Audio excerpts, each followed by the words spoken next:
This is Pitchin' It with Ben, Episode 2. On this episode, I'm joined by LPGA Tour member Jaclyn Lee, who was a rookie in 2019. We talk about her amateur career, Golf Canada, her wild experience at 2018 LPGA Q-school and Q-series, overcoming injury, her rookie season, and more.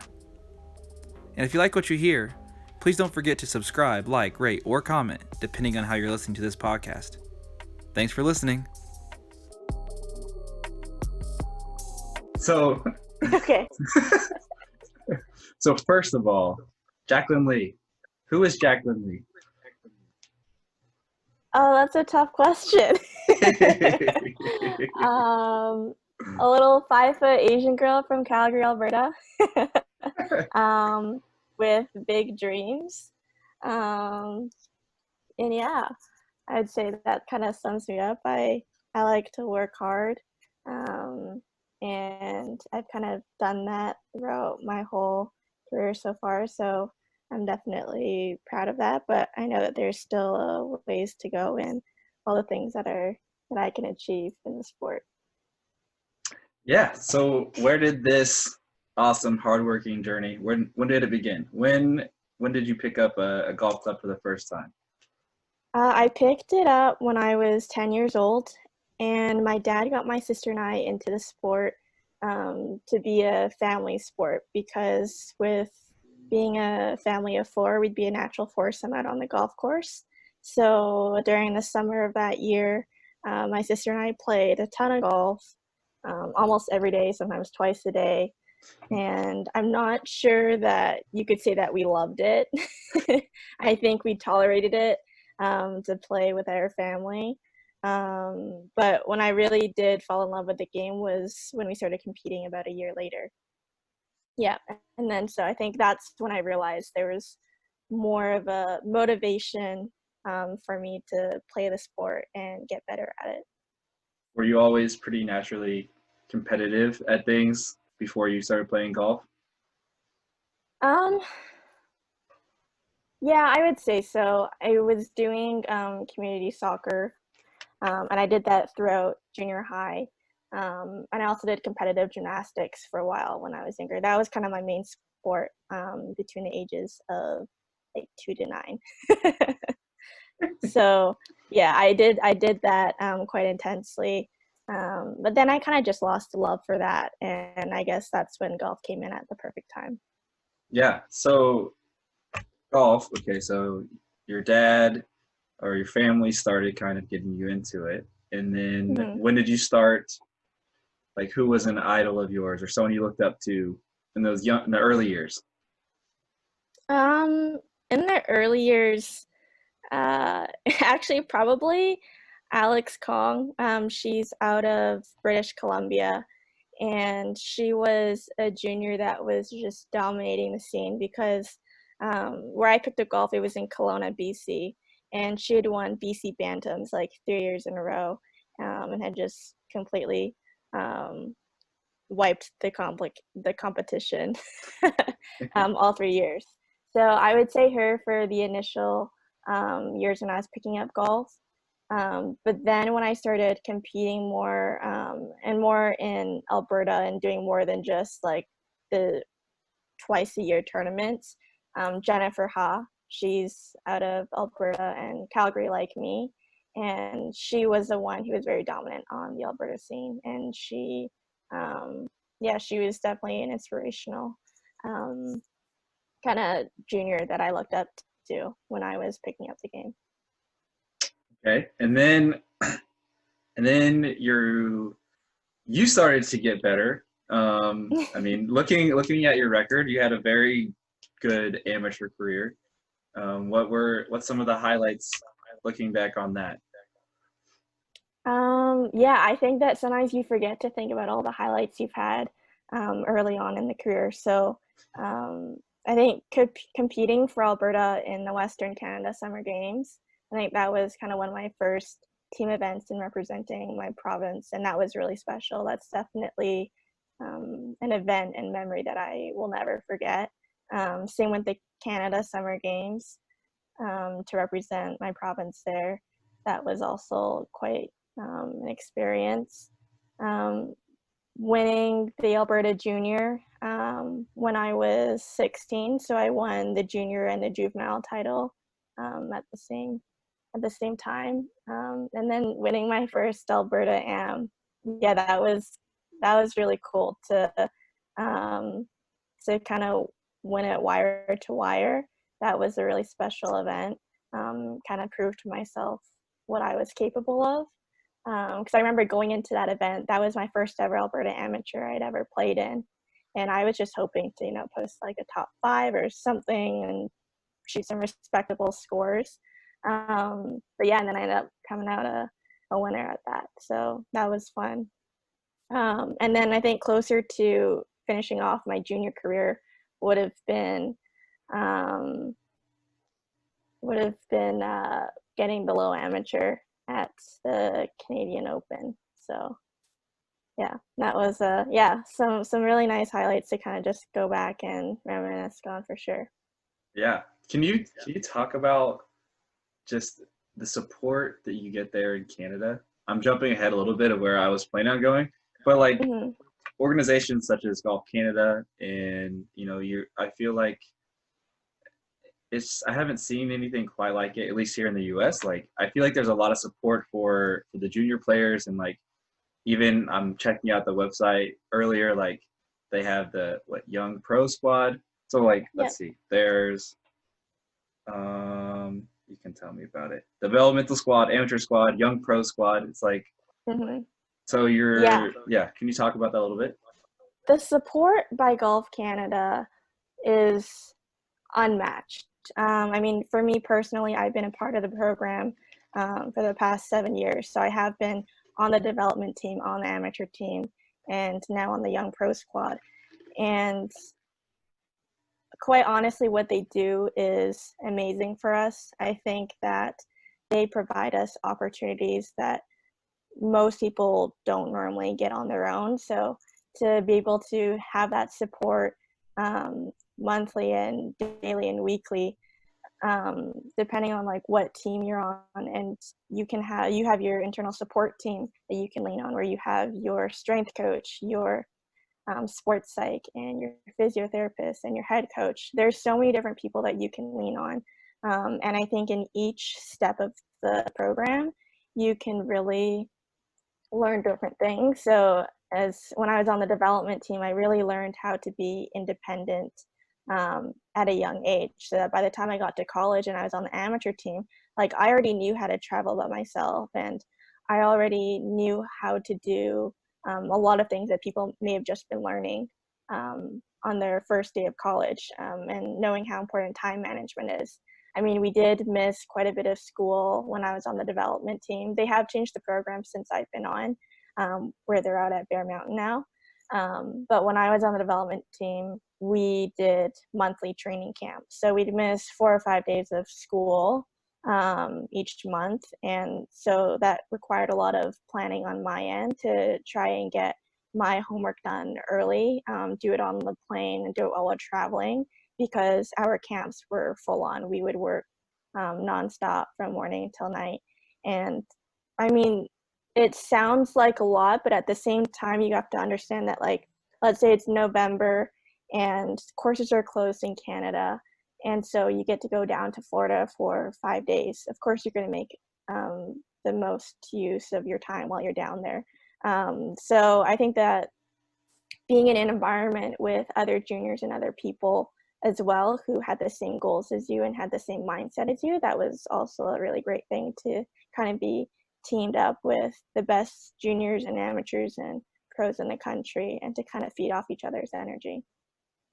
Yeah, it's really amazing to me and really cool. Like I feel like, I mean, I've heard some similar programs here in the US. Like I know gymnastics has programs and things like that, but the golf part of it, it's really amazing. And you've seen the results. Like there's been a lot of, Yeah.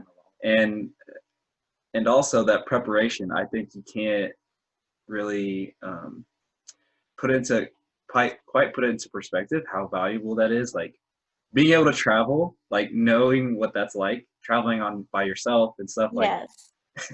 it's Yeah, for sure. See, that was something that it just came natural to me, because I started at such a young age.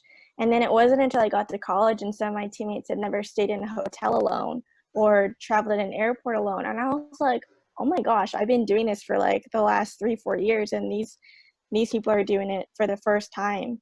And so really that put kind of like the team aspect of that into perspective for me. But then I think that when it comes to competition as well, like they create a schedule for us that's really conducive to being able to maximize our potential at the time that we're on the team, to introduce international and national events into our schedule when we're ready for it, and to kind of prepare us for kind of just bigger fields and get used to competing on big stages. yeah, yeah. So we can transition to your professional career. Okay, so you went through Q-series, Yes. and finished very well in that. Can you talk about that process? What the experience was like for you? Yeah, so I started Q school from stage one. I did not have any exemptions from previous years to get me into stage 2 or 3 based on my amateur rankings. Um, and so I think actually one of my favorite memories from amateur golf, transitioning to professional golf, is probably the fact that Maddie Zurich and I played stage one of Q School in Palm Springs. Then that day we flew to Ireland to go play the World Amateur Championships. And that was the day before the tournament was supposed to start. We got there, we walked, I think, maybe like 11 holes of the golf course, then played the tournament, and we came seventh as a team. So that was kind of a fun start to the whole Q series thing for us. Definitely lots of excitement there. Um, I had to miss a couple of collegiate tournaments in the fall so that I could compete at stage 2 and stage 3. And that was really hard in terms of missing school, because it ended up being a 3-week stretch where I did not attend class. And that was also during a time where we were handing in final projects, and had final exams and a lot of that stuff. So it was quite stressful for me. I think that during Q-series in Pinehurst, within the first 4 days of getting to North Carolina, I had finished 7 projects, Oh my because goodness. there was a lot of things to be done and a lot of group work. So that meant FaceTime calls at 10 o'clock p.m. When I probably should be sleeping and getting prepared for the next day. So I would say that was a very stressful situation, different from the average pro, because obviously they're stressed for other reasons, trying to retain card or earn their card. And for me, it was trying to balance everything. But yeah, it's kind of all a blur looking back at it, but it was definitely something that I grew through. I think that stage 2 was probably the most stressed I've been, considering I think only 20 something spots got through out of like the 200 people in that field. So I think that was, out of the 3 stages of Q school, stage 2 is where I really had my peak stress.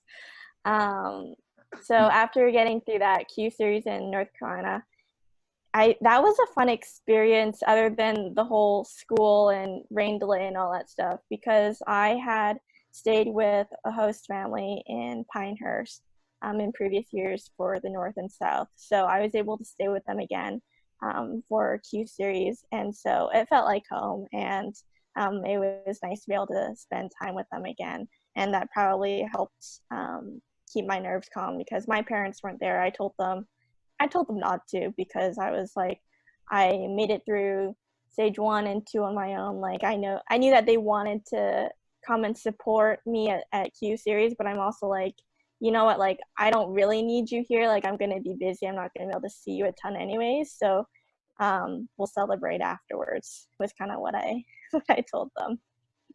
Nice. But they did end up coming for the last 2 rounds to watch me. So I think that was also a special moment after I earned my tour card to celebrate with my parents and my host family and my best friend. She was at North Carolina State at the time. She drove to come and watch me play as well. So we all celebrated at dinner, and it was definitely a memorable night. That's awesome. So you had the confidence going into the week. You're like, I'm gonna make it through. Yeah, I think it was just the more mindset of taking it one day at a time, because it was going to be a long tournament, like 8-round tournament. That's a lot. And honestly, by round 6, I remember talking to Kristen Gilman. We were paired together, and I was like, man, I'm so done with this. Like, I'm exhausted. But it was like, you couldn't take your foot off the pedal then. We still had 2 more rounds to play, and that your placing in the field would have affected your carding for the next year. So we were both in good spots, but we were definitely both mentally exhausted at that point because it had been a long week. Our schedule had been affected by the rain delays and all that stuff. So yeah, and both of us had also played stage 2 the week before. So it was only 3 weeks of golf looking back at it, but it was 3 weeks of really intense golf, and I think that's what made it so mentally draining. Yeah, really intense golf mixed with school. Yes. it was a lot. Which is really hard to fathom. Like, if there's anything that could prepare you to be a professional golfer, that 3-week stretch, like, if you can make it through that, you can make it through pretty much anything, I think. Yeah, for sure. Yeah. And I think with the school aspect, I remember because as a student athlete, you have to get permission from athletics to miss additional school for outside tournaments. And so when I presented my schedule to my professors back in August, because I knew that this would potentially be on my schedule, I remember a lot of them were like, okay, like, I'm not sure how this is going to work out, but I guess we'll see. And some of them weren't on board, and that's just the luck of the draw. For the most part, I had a lot of supportive teachers that kind of understood what a big opportunity for this was. I told them that essentially this was my job interview, and this is our only job interview of the year. Whereas other jobs, if you don't get a job, you can go apply somewhere else and interview again. And I'm like, no, like with this is my one job interview of the year. It comes around once. And I really need to do this. I wouldn't be asking for your permission to miss your class if it wasn't this important. Yeah, it sounds like you have a little defense lawyer in you as well. It's like you have a lot of a lot of things you can do. Well, I mean, I definitely had some pushback with some, so It did take convincing. So you get your card, you're officially an LPGA Tour member. You get to 2019, first event, like, what's going through your head? I was actually pretty calm. So my first event was the Vic Open and then the Aussie Open in Australia. I was actually really excited to play in the Aussie Open because I had played that golf course in something called the Astor Trophy, and that's basically a team event within the Commonwealth countries, and it's like a fun match play event. And so I played that in, I think, 2015 with Team Canada. And so I knew going back to the Grange would be full of good memories, and I knew I liked the golf course. But going through that process in Australia, I came out of it realizing that I wasn't actually that nervous. I didn't put any extra pressure on myself, like, oh, this is your first tournament. It just felt, I think I was just excited to compete again, because the last time I competed was in November, and the tournament was in February. So I was just excited to be out there competing. And I didn't really distinguish it between it being a professional event versus a collegiate event. And I think the fact that I had experience playing in LPGA events prior to that, I think that probably helped. Yeah, which is very interesting. I mean, look, everybody's different. Everyone handles pressures differently, and the way they approach different situations. But it's interesting to think maybe how much like your experience with Golf Canada and everything growing up, how much that prepared you, and really it didn't. So that way you got to the tournaments, your first LPGA tournaments, really didn't phase you too much. Yeah, for sure. And I think that's where I kind of really talk about how much Golf Canada has influenced my career in such a positive way, because we had opportunities to go over to Britain and play the Britain, like the ladies women's amateur over there. So we were already exposed to really high quality fields throughout my career as an amateur. And at Ohio State, we had high quality fields as well. That was one of the reasons why I had picked Ohio State, because they did have such a strong schedule. And yeah, I think all those little things, they really add up in the end. Now, did you travel to Australia by yourself as well? Did your family go? I did. Yeah, so the way I approached the whole season was that I was going to travel everywhere myself, except for if there was a location that my mom wanted to come. For example, she came to Arizona and then San Diego, because those are beautiful places. Why not? But for the most part, I did travel by myself, and I think that's where I really leaned on my Canadian family on tour, because they all knew I was traveling alone, and they reached out and were like, if you ever need anything, like, I'm here for you. So there was Brittany and AC and her husband JH, and Elena Sharp and her caddy partner Sarah. So they all made sure to take care of me and just kind of be there for me if I needed anything. And I think that goes with a lot of the vets on tour as well. They were very welcoming to all the rookies out on tour. And it was really cool and fun to see that when they saw an unfamiliar face, they would introduce themselves. Or sometimes they would already know your name. And they'd be like, hey, if you ever need anything, have any questions, I'm here for you. But welcome to the tour kind of deal. So I think it's a really fun environment that we have, and it's pretty special.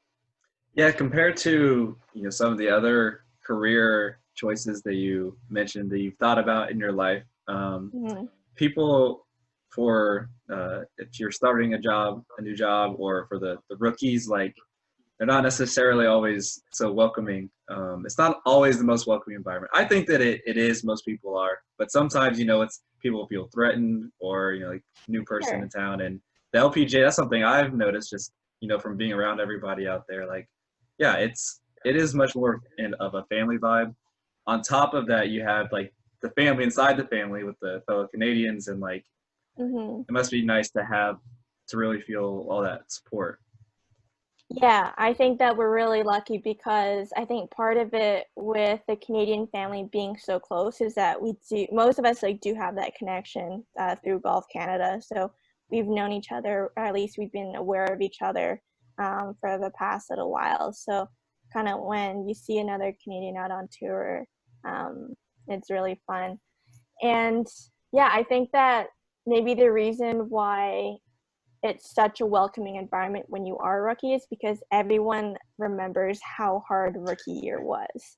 I think that was the one thing that maybe I was a bit oblivious to, is that everyone talked about how hard the rookie year was, and I think I might have underestimated it. But looking back at it, I can see why it's such a hard year.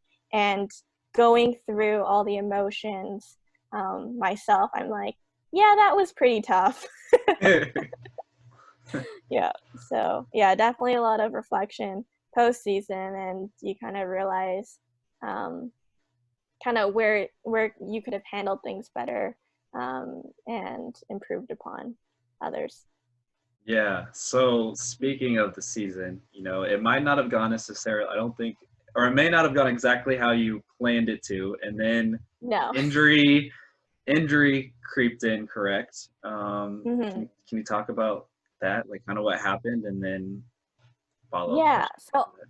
I think leading up to the injury, I had gone through a few stretch of events where I just didn't really play um, the golf that I knew that was in me. Um, and in LA, that was kind of my turning point week. I had switched caddies. I had Dale Penny on the bag, and we clicked and we hit it off, and we were really vibing, and we had a good time. And my game was finally at a place that I was happy with. So we were excited to kind of start the next few weeks together. And we were talking about how it was unfortunate that the LA San Fran stretch was only a 2 week stretch, because we felt like we could go on for like the next 5 weeks if we needed to. But then in San Francisco, that's when I injured myself. And that it definitely came at a disappointing time, because it was at a time where I was really feeling like I had my game together and my game where I wanted it to be. Um, and it was on a Saturday. So you make the cut, and then you injure yourself the first day of the weekend.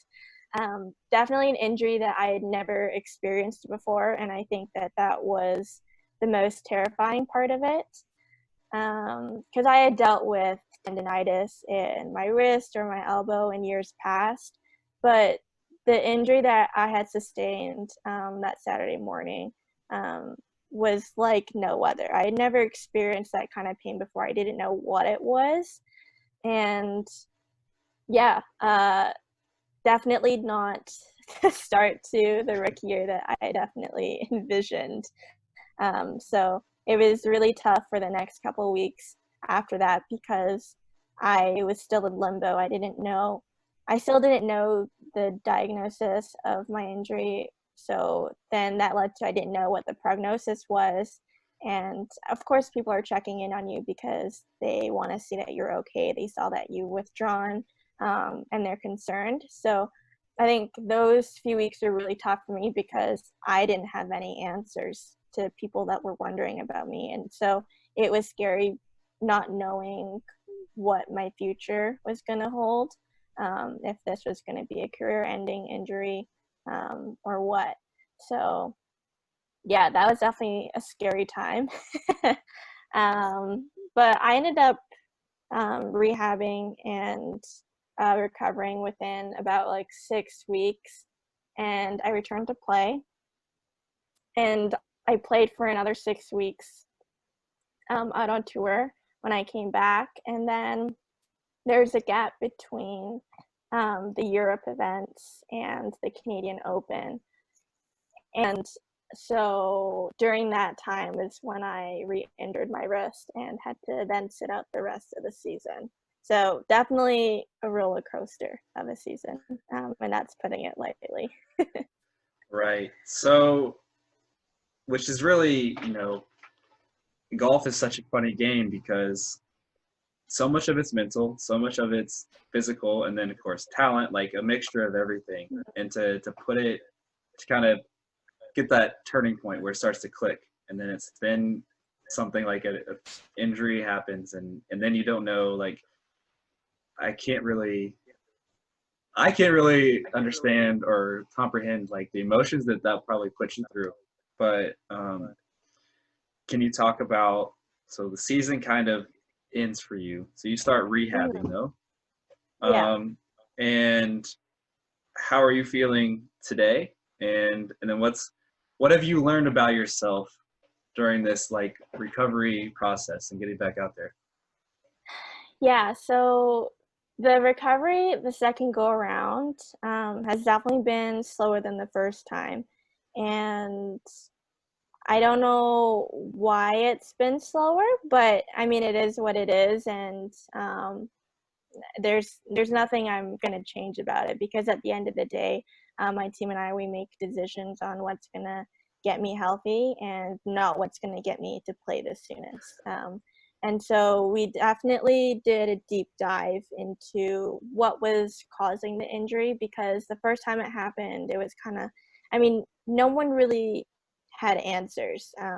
The doctors didn't have answers because I had no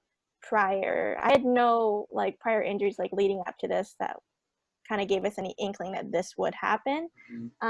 So it was just kind of taken as a one-off deal, that just the perfect storm was kind of created, and that was the result of it. But when it happened a second time, that was kind of when we were like, there's something here. This can't be a coincidence. So I spent the rest of rehab and off season kind of just addressing those issues. So I have changed some technique in my swing just to make sure that I'm using my body more efficiently and taking pressure off that wrist and not putting it in compromising situations. And so that's kind of been a main focus of the off season. But I think that definitely throughout this whole period, I've kind of realized the importance of just keeping your brain turned on, because I think that for the first 3 months it was really hard when I was like, man, this happened a second time and I don't know what I'm gonna do. And it kind of felt like my whole world came crashing down again.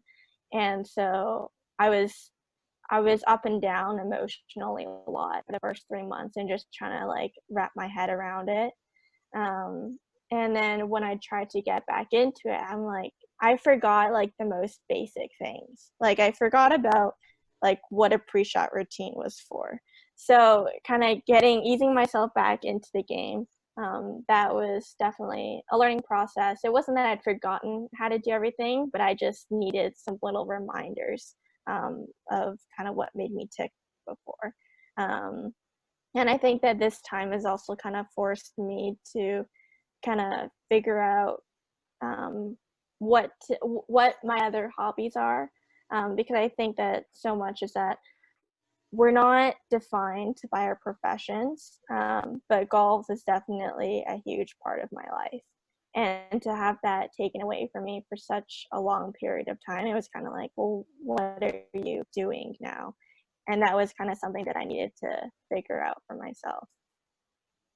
Yeah. So so we can get onto more like lighter note. What are some of those things? What are some of those things that you've hobbies or other things you've picked up in So yeah, so they're just really random things. Like I'm learning French right now.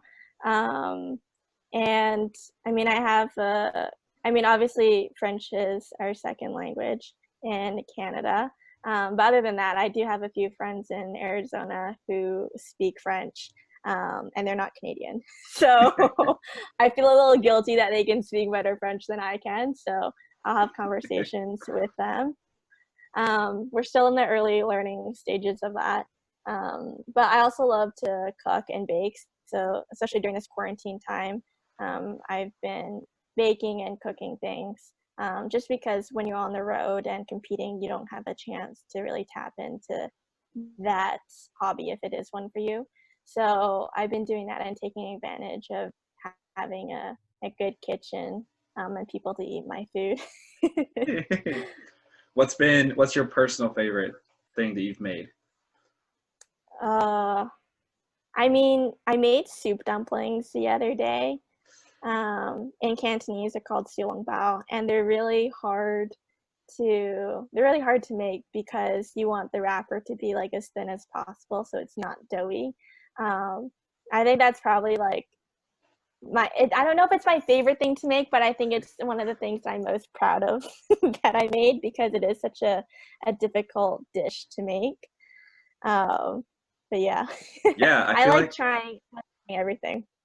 I feel like that enters the realm of like artistry as well. Well, I think it is like Oh, for cooking, sure. yeah, which is really cool. So you're mixing like, well, food. You can't beat food, but like also you're having to concentrate. So you're working your mind and Yeah. like everything. Yeah, for sure. So I want to ask just a few to kind of end it, just a few kind of random questions. Um, Maybe not completely random, but what were some goals heading into this season? You know, before the quarantine happened, before all that, like, what were some of your goals? I think for me, goals this season was to really come back from my injury and prove to myself um, that all the hard work and changes that I put in over off season were working, and really to just be in the present, because I think it can be easy to get ahead of yourself and get in your head when you are coming back from an injury and you are coming back on a medical exemption. So to really just be present and then also trust all the hard work that I've put in. Okay. And what are some of your big picture career goals? Whenever Jaclyn Lee is done playing golf, and maybe being a doctor or Um, something someday, but what are some of the goals? What are some of your career goals? I think to win a major, I would love to um, give myself the opportunity and put myself in a position um, to win a major. Um, to win a specific tournament, I think that would have to be the Canadian Open, just because it is such an amazing tournament to compete in, especially as a Canadian. The Canadian fans are amazing. Honestly, whether you're Canadian or not, the fans are amazing whenever we play the Canadian Women's Open. So yeah, to win that, I would love to. I think also to win the Meyer Classic, just because that tournament is held close to my heart, being that I played that while I was at Ohio State. Um, yeah, it's in Michigan, and I get booed on the tee, but I do love that event.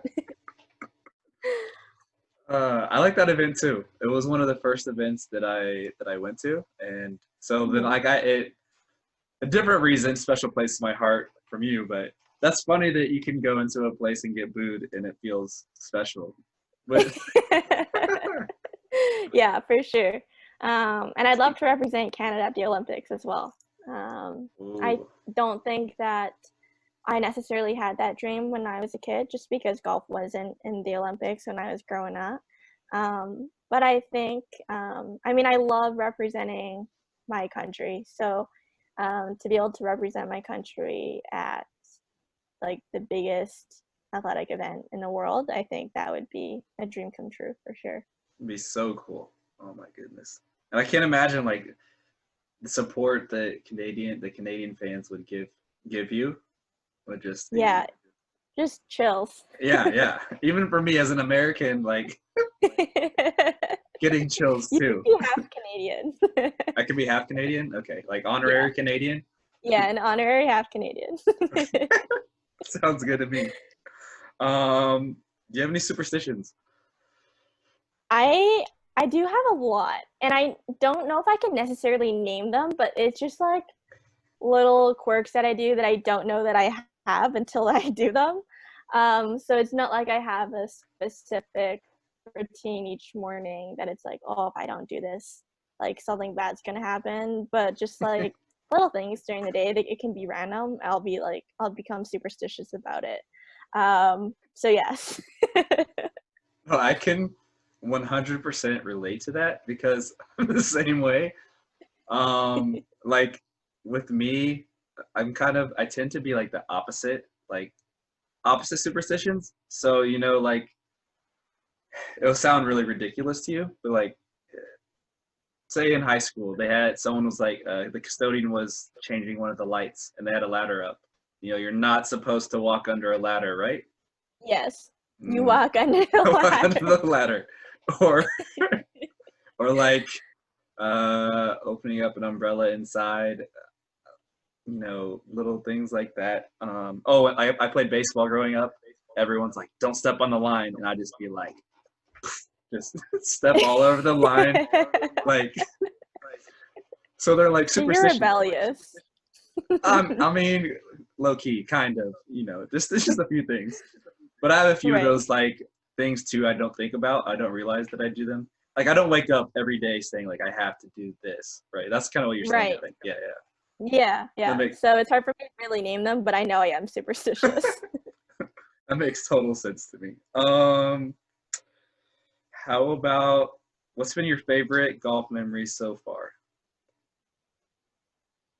It's hard because I have so many Mm-hmm. like really good golf memories. I think I mentioned this before that my favorite memory that's been like the most life changing per se would have been the low amateur award at the Canadian Open, just because that one really jump started the belief within myself that I could do it.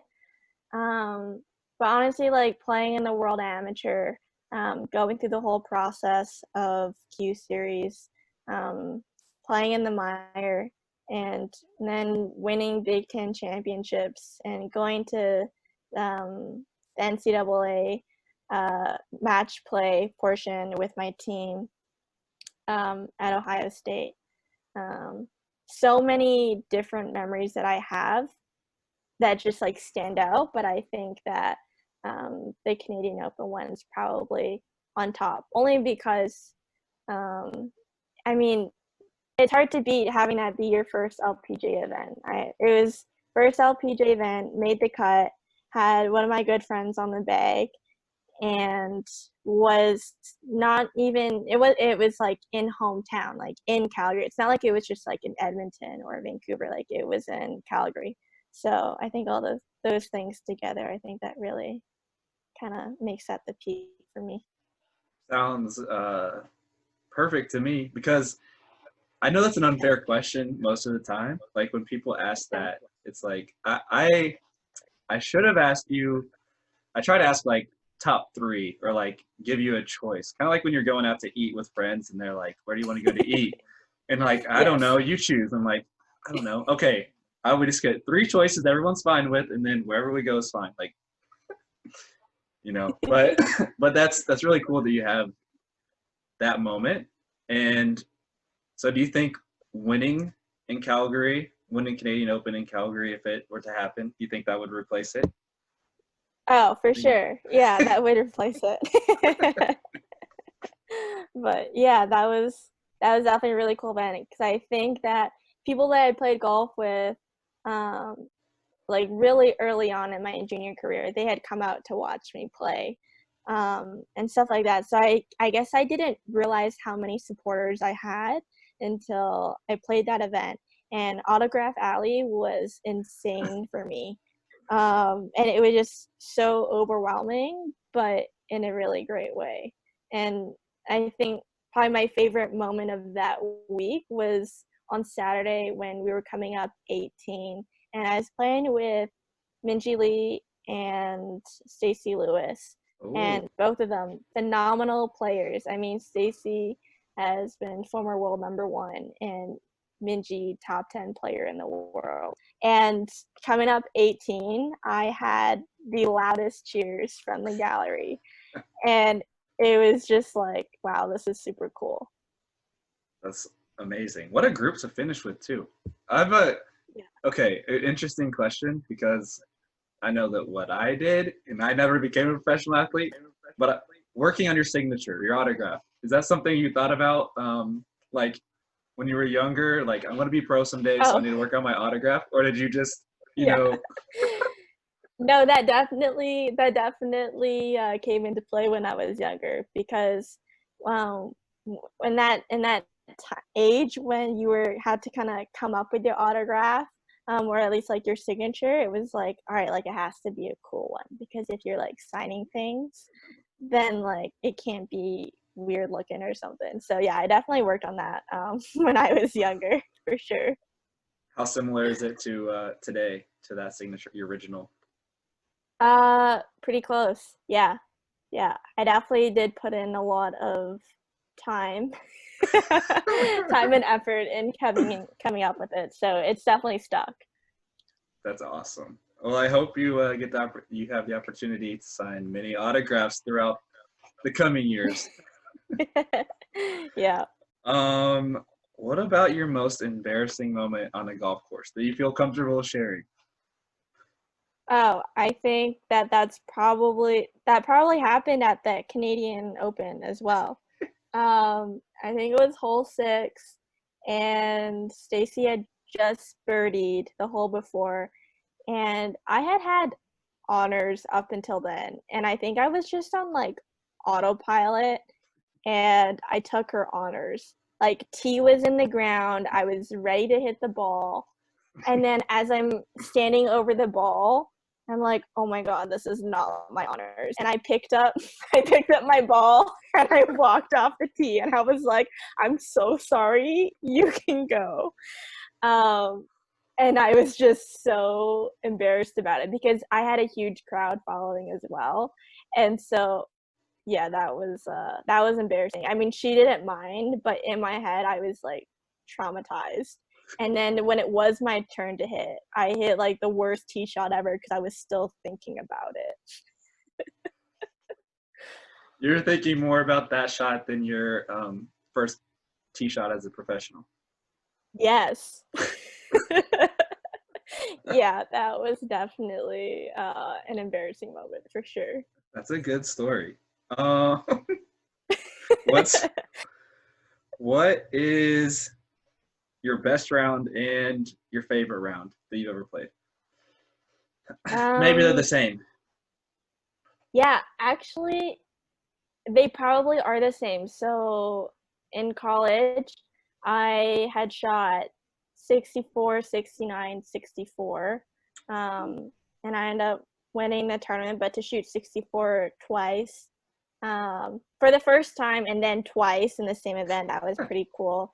But to also be able to share that walk with my head coach, Therese Hashin, that's a really memorable moment for me because we were having such a good time on the golf course and we were just an autopilot. Um, and like it was as if nothing else mattered in the world. Like we were just like on autopilot, like one shot at a time and task at hand and go. Like it was amazing. So that's I think that has to be my favorite memory on the golf course. And Locked, it just ended up being the lowest round as well. locked in. That Yeah. 264s in 3 rounds. You know, I got me at the level golfer that I am.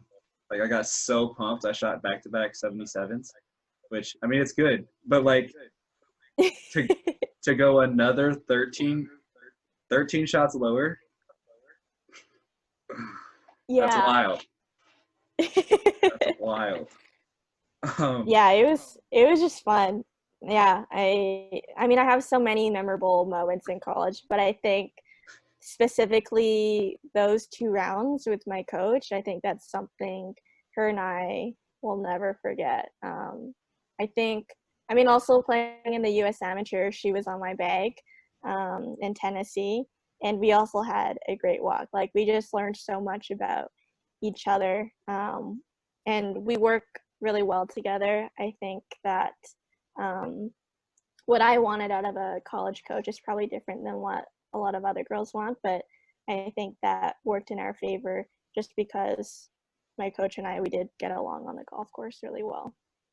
yeah, and just because you kind of bring that up, are you when you're walking the golf course, do you like to talk about other things than golf until you get to your shot, or are you pretty like Yeah. thinking about the round? Uh, no, I like to talk about other things. I don't really like talking about golf unless like we have to. I don't know.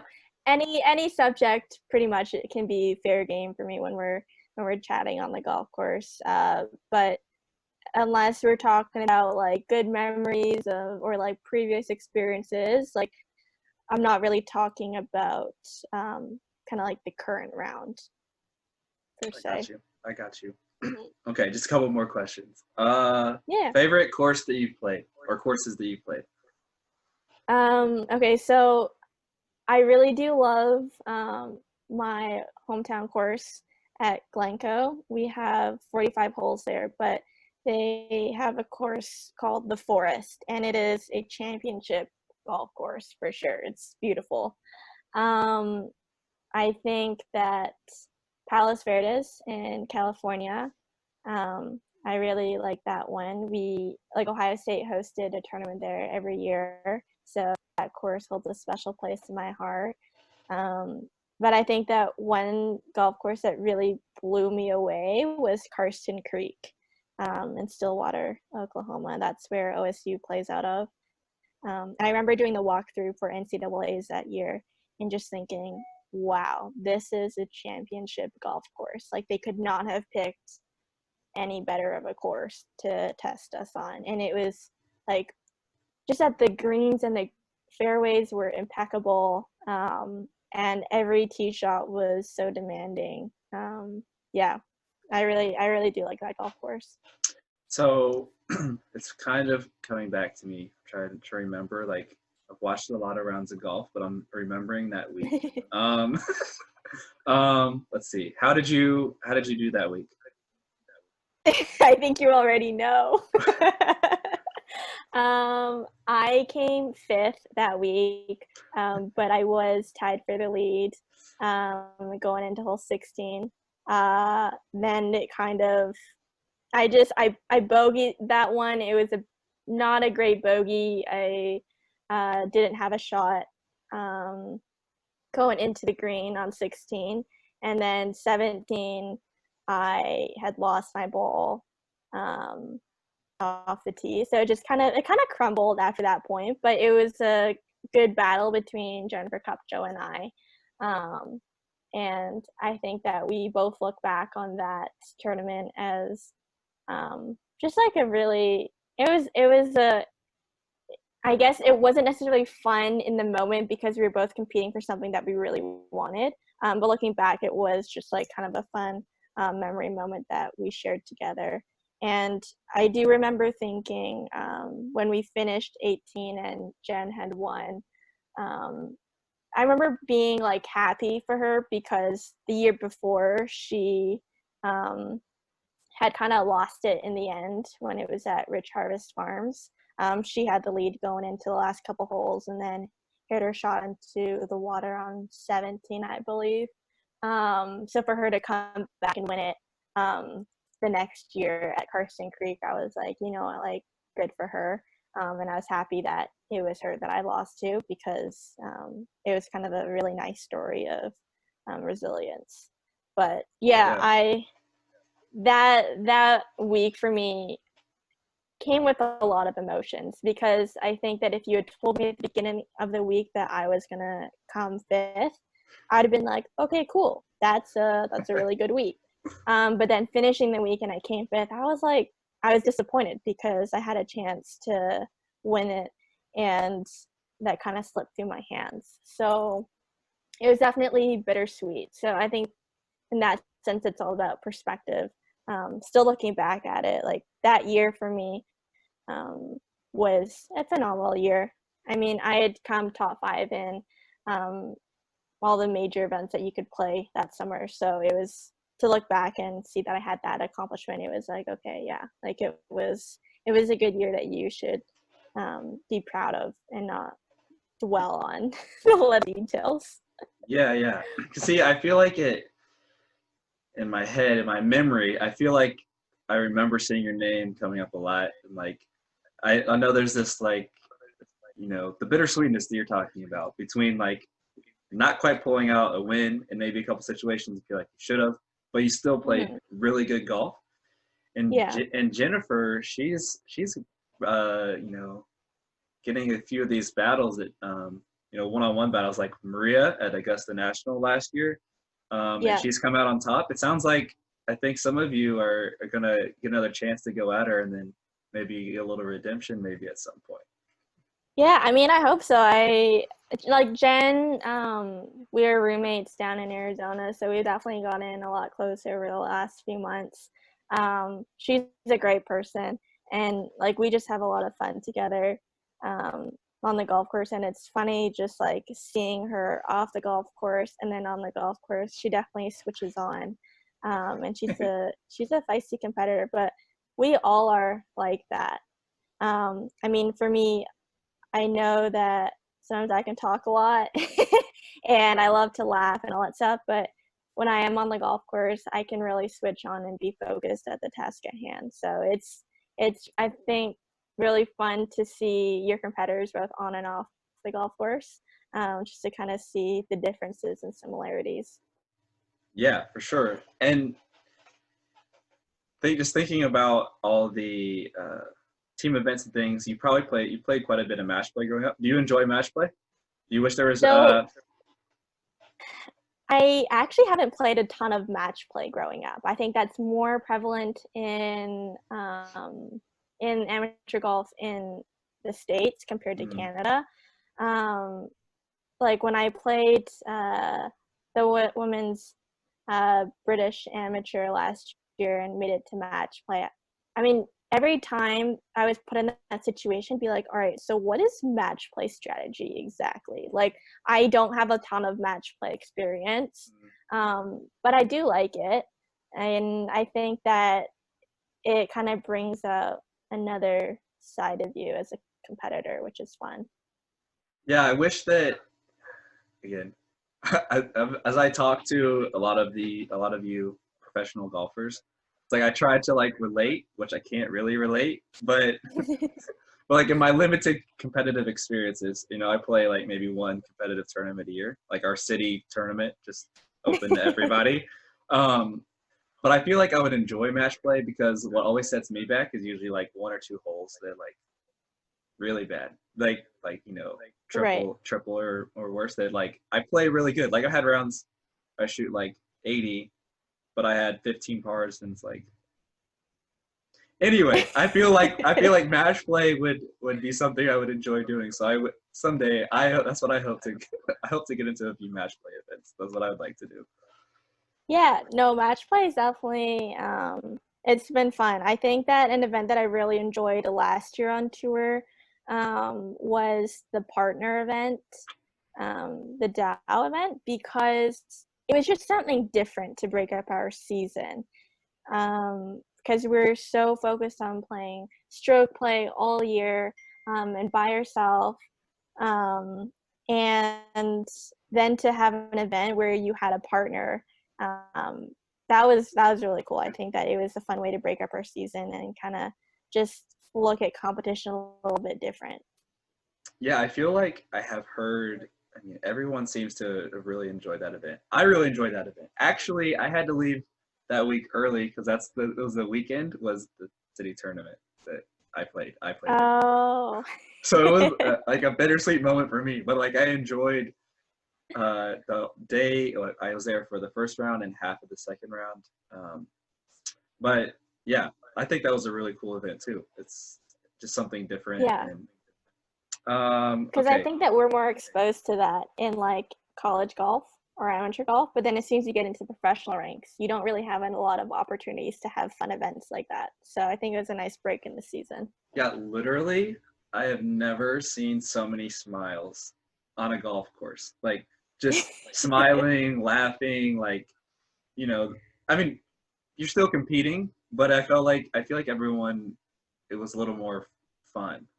For sure. Okay, yeah. I mean, it's interesting. I don't know, but it seemed, from my perspective, it seemed like it was a lot of fun for everybody.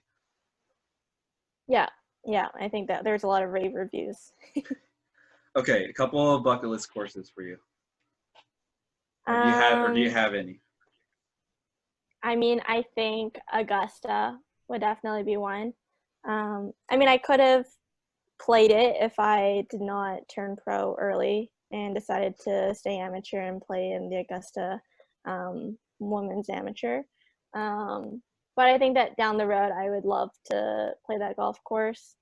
Pebble Beach, just because I feel like everyone else has played that course and I have not. So I would love to be able to play that.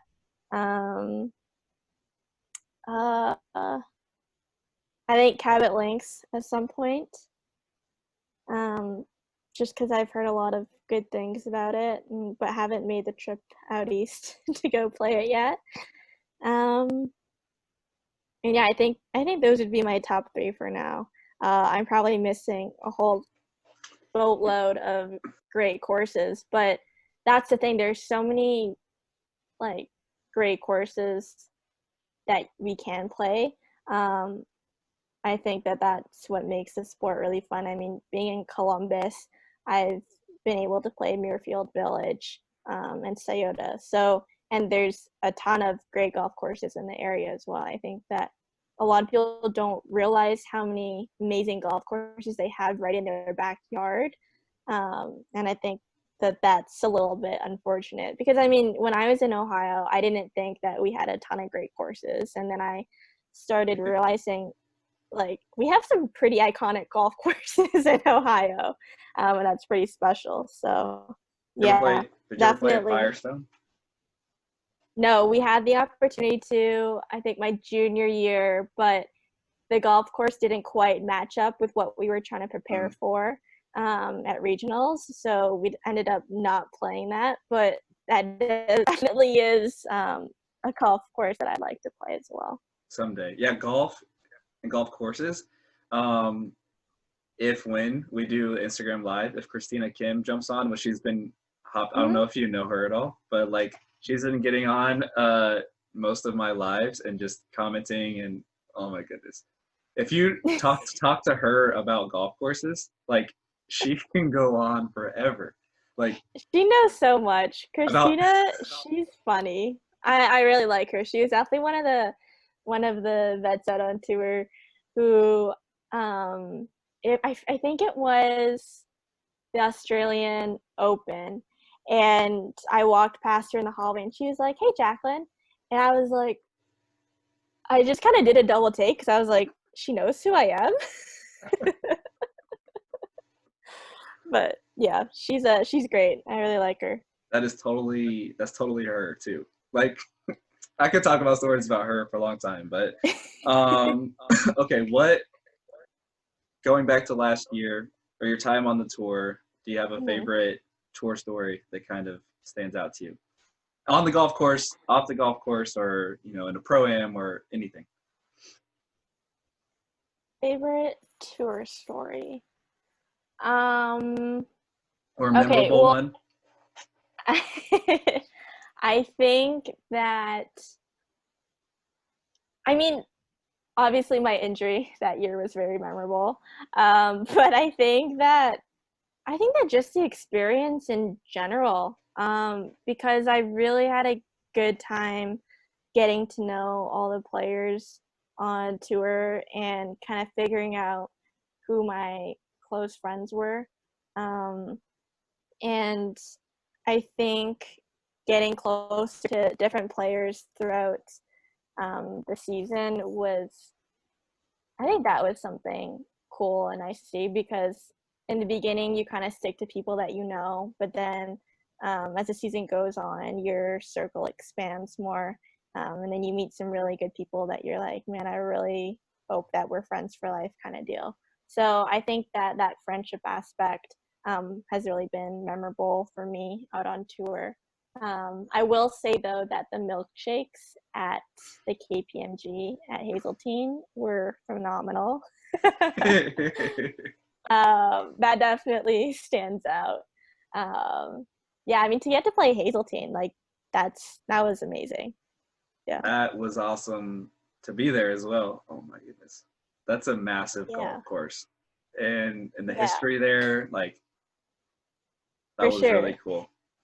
Yeah, so I think that's one of the things too that I feel like I've been really blessed when it comes to golf is that I've had the opportunity to play so many great golf courses or travel to so many different places, and I get to call that my job. So I think that's one of the things I'm really grateful for, is just having all these opportunities, and being able to golf and say that that's what I do for a living.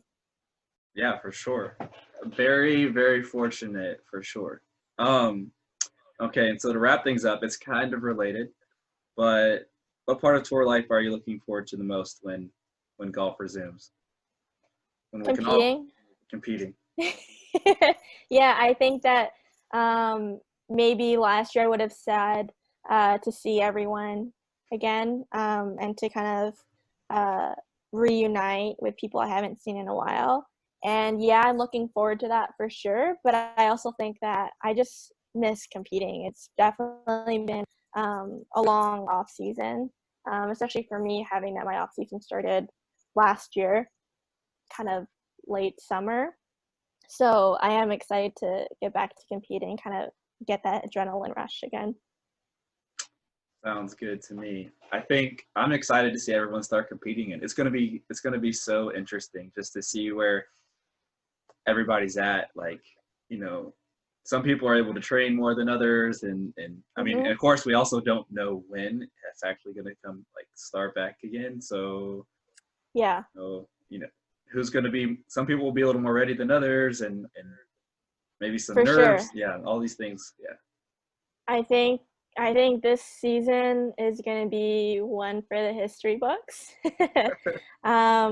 Just because of everything that's been going on. I mean, while we all want to be out there competing, I definitely think that the LPGA has taken the right steps in trying to control the situation. So I think that we're all behind the decisions that the LPGA has made. But we are definitely excited and we'll be ready to compete when we're back on the schedule. I agree. So, what have you been up? I mean, final question. What have you been up to? Have you been able to like practice at all, work out? Yeah, so I really like weightlifting. That's one of my favorite workouts. I mean, I think that everyone out on tour has their own workout routine and what they like to do and what they don't like to do, because we all know our bodies best. So while a lot of the women I think like yoga, but for me, I don't really like yoga. Not that I don't see the benefits in, I'm just not very good at it. So maybe if I get a little better at it, I'll start to like it a bit more. But I love lifting weights, so that's been tough given that the gyms are closed. So it's been a lot of body weight workouts in my basement. Just trying to stay active that way. But I've been cooking and baking, learning my languages, reading, kind of been up to all that stuff. I mean, I think the thing with self-isolation is that you can find so many things to keep yourself busy. Like I should probably work on my taxes.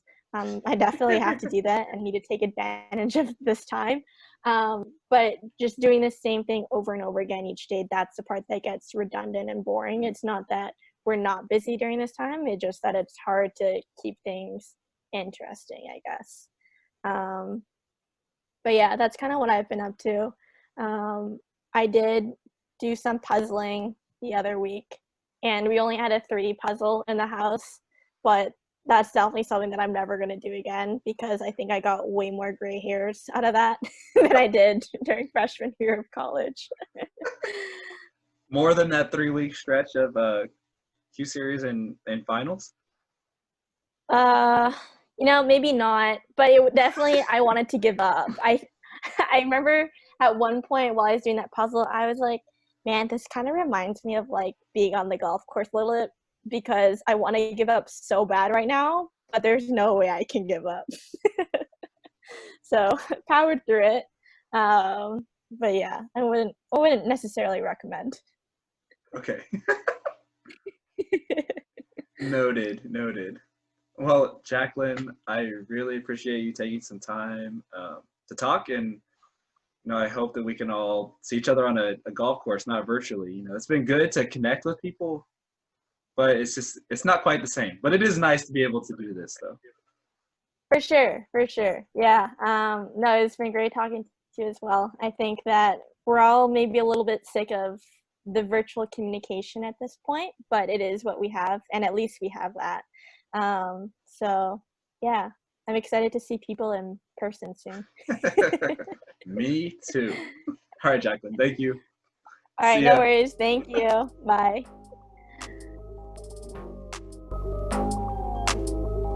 Thank you for listening to episode 2 of Pitchin' It with Ben.